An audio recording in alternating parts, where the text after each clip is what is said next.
Live at 4, it's Offer Review, and today is Sunday, and Reddit is still on fire, rightfully so, over the issues with the Nakia event and Minions. We're going to talk about that. What's going on this week? Well, we've got the Rogue Scourge event going right now. Spider-Punk Blitz will be starting. We're going to have a Phoenix Legendary event, bunch of double drop events, 2x00.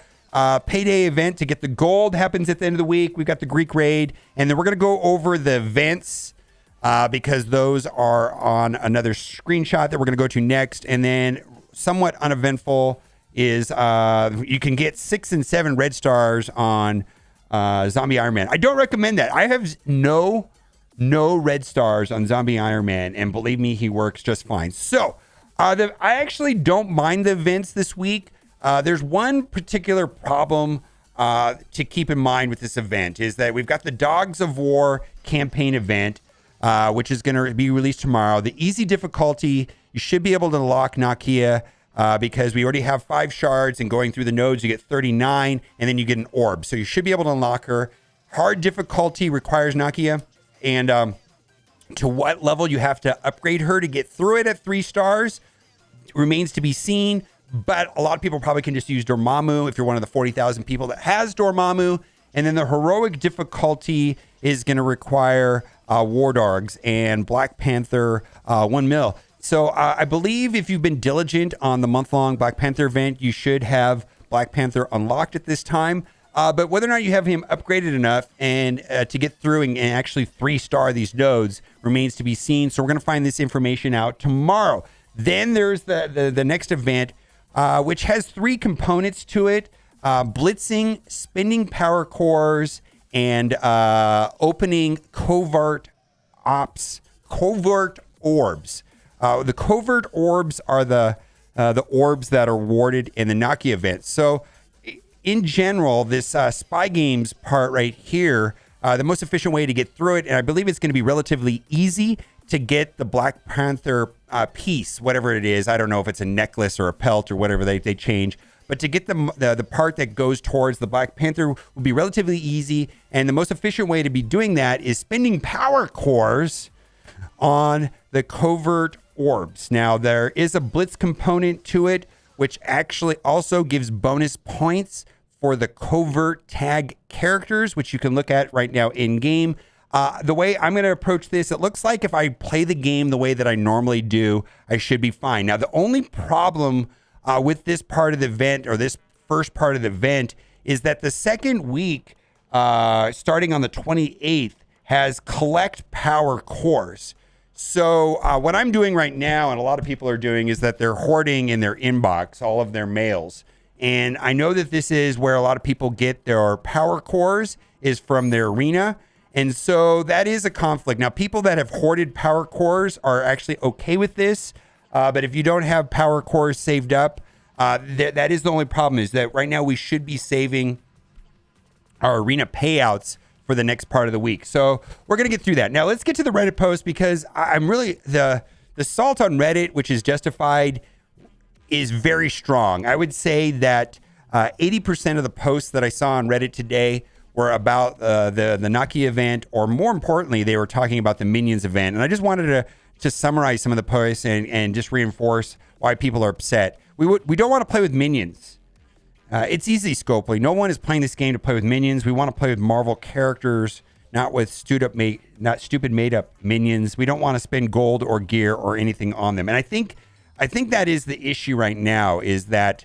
And the right thing to do is to wait and see what happens. I'm not recommending anybody upgrade any Minions at this time, because we don't know if any of them get reworked. And so the only thing to do really is hoard resources and wait and see what is going to be the most optimal way to get through this event. Because at the end of the day, it's mostly a leaderboard event. We're going to be competing against each other.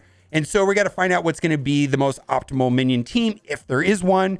And we're also wondering if there's going to be a rework. So spending, I'm not recommending at this time spending gold or gear or T4s or anything like that on any Minions yet. We're going to wait and see is the best way to go right now. Already losing players because of this crazy apocalypse release is just going to make things much worse. Morals awful. Every single person in my life has quitting thoughts. Sometimes it's only 2 nodes that have to change. If you don't care about the players, you care about your business, and you are ruining it. Also, I think this is a helpful suggestion. This was something that was implemented in Star Wars Galaxy of Heroes, and I think that Marvel Strike Force is long overdue. It's time to implement a journey guide in-game. So to spell out legendary requirements. It is so convoluted right now for newer players to get through the legendary events and the requirements, and it needs to be spelled out very easily. And Star Wars Galaxy of Heroes created a beautifully well thought out, easy to understand system that was beneficial for most players to understand how to unlock legendaries. And it's a mess in this game, and they definitely need to work on something like that. Highly recommend it. This company, just wow. How do you run a business while holding your customers completely in contempt? It absolutely feels that they hate us, or they're. It's not that they hate us. I think it's a strange setup system. It really feels like that they don't care about whether or not we like them or not. They're just there to piss us off. How do you make the one release method your customers love? That is, this is talking about the Nucky event. Event campaigns is generally the most loved new character release, free to play friendly, and they actually spend time changing something up that was already working well that everybody liked. Sit around and figure out how to make it horrible. Whether it's horrible or not, we'll have to see, but I don't think it's going to be better. This Nucky event is a joke, and now this Scourge. The main thing about this is that this event, the way the events was fine. They didn't have to do anything. They could have left them alone. Everybody liked these. They actually spent time changing it and potentially making it a lot worse. This Nucky event is a joke, and now the Scourge minions. How can you possibly be successful by actually hating the people that you're making money off? I don't know if this is the beginning of the end, but it's certainly a step. I feel like it's kind of been this way for a long time, but I understand where this person's coming from for sure. A lot of misplaced effort. Hear me out. This has to be planned. Change the best character release method that everybody loved to something predatory-like. Seems that way. Make minions a requirement for a member of the one-year event, knowing the entire community would be up. Do it all right before going on a 2-week break so they won't have to respond. And by the time they do, the community will have hopefully cooled down, accept the changes. Yeah, because they're going to be gone through Thanksgiving. Like the blog post that came out on Friday, there's not going to be one next Friday because they're going to be gone. And maybe they're going to be out of the office most of this week, whatever to say. All in there is no way Scopely didn't plan to drop the worst patch of 22.2 at the time that they did. All right. And then this is a different post.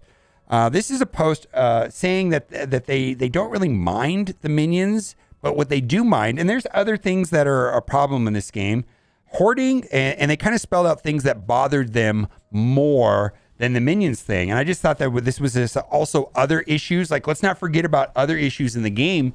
Hoarding mailbox rewards.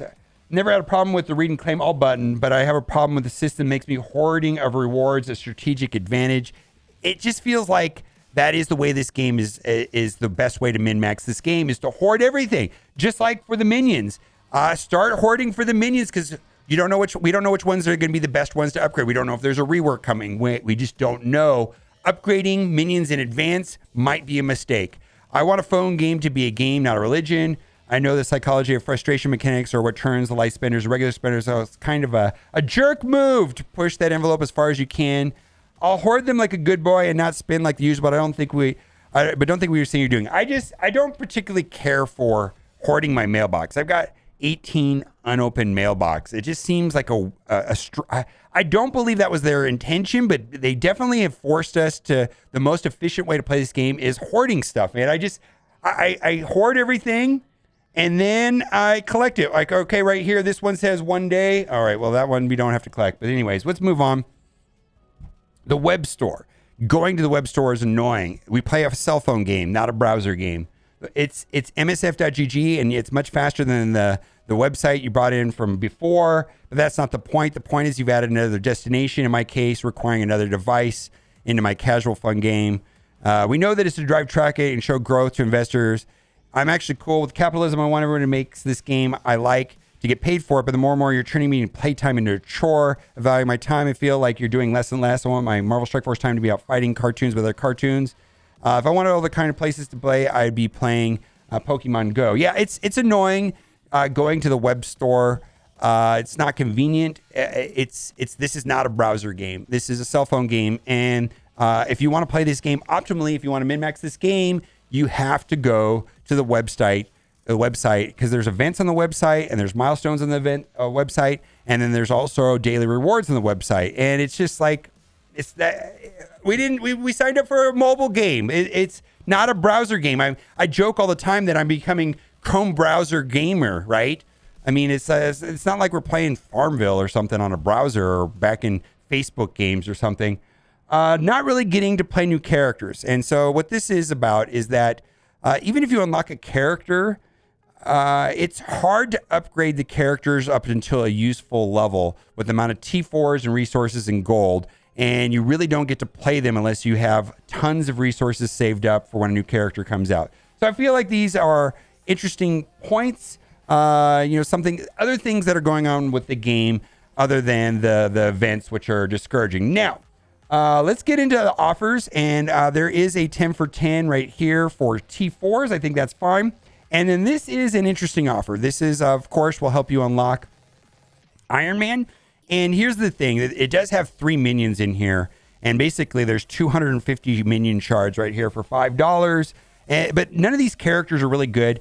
And if you don't have, if you want to purchase these minions for $5, well, you got 250 of these minions right here, and shelve them and wait and see if they're the ones that are going to be optimal or useful inside of the Scourge event. I think that is fine. And I think this is a reasonable way of purchasing these shards. I mean, it's a relatively good value if you don't have these characters already unlocked or upgraded, but I do not at this time recommend dumping gold, training materials, gear into these characters. But if you want to collect the shards and get the shards on a discounted price, I think that is fine and that offer is reasonable. We've got a gold offer.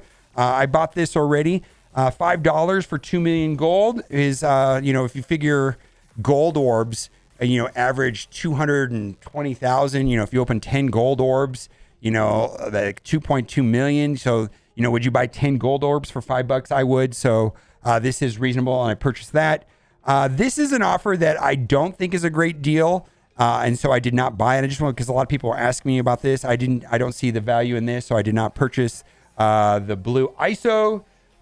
This is a very popular offer. I didn't buy it myself, but a lot of people are buying it, and this is a Heroes for Hire Red Star draft. Equal chances at a 5, 6, or 7. Some people are buying this offer just for the duplicates, because at worst, if you pull a duplicate 5, you get elite 4s. You get 3,750 elite 4s. If you pull a duplicate 6, you get 7,500 elite 4s, and if you pull a duplicate 7, you get 12,500 elite 4s. So some people are buying this offer to not only have a chance of upgrading their red stars on their Heroes for Hire team, but at a minimum they're getting elite 4s at a okay price, I guess, but they have a chance to upgrade it. I just don't like the randomness of this, so I'm not going to be purchasing that. And it's a war defense team. Let's move on. Red Star Ultimate Pack. This is the best pricing that they have on basic Red Star orbs. Typically, they have an offer in the store for $50 US, 50, for less orbs. Less orbs. That's right. So this one right here is 15 orbs for $15. The other one is 14 orbs for $50 US. The other thing too is I only suggest opening these on when there's 10x dark promotion, which is running right now, because the main thing that I get out of these orbs is not upgrades to the red stars and the characters. In fact, rarely do I get an upgrade, but I do get elite 4s out of them, and I do get dark promotion credits. And probably the most important thing out of these orbs right now is the dark promotion credits. Then we have a 50 character shards for $5 for She-Hulk. She is a part of the Gamma team, which is a horseman team and is required for Apocalypse. Keep that in mind. She's not the best member on the team, that's for sure. She's kind of her passive and cleansing is pretty nice, but other than that, she's pretty lackluster. Then we've also got Kestrel right here, 50 character shards for $5. Definitely one of the best plug-and-play characters in the game. If you don't have her unlocked and upgraded and up and running, I would highly recommend it. She's one of my favorite characters still today. And then lastly, we've got the offer right here for the Legacy 2 orbs, and this is useful for T3s. If you need purple T3s, this particular offer will give you between, let's say, 350 and 400, a small amount of gold, a small amount of purple gear, and also characters from year 2. All right, that'll do it for today. Let me know what you think in the comment section. And as always, thanks for watching and keep on giving.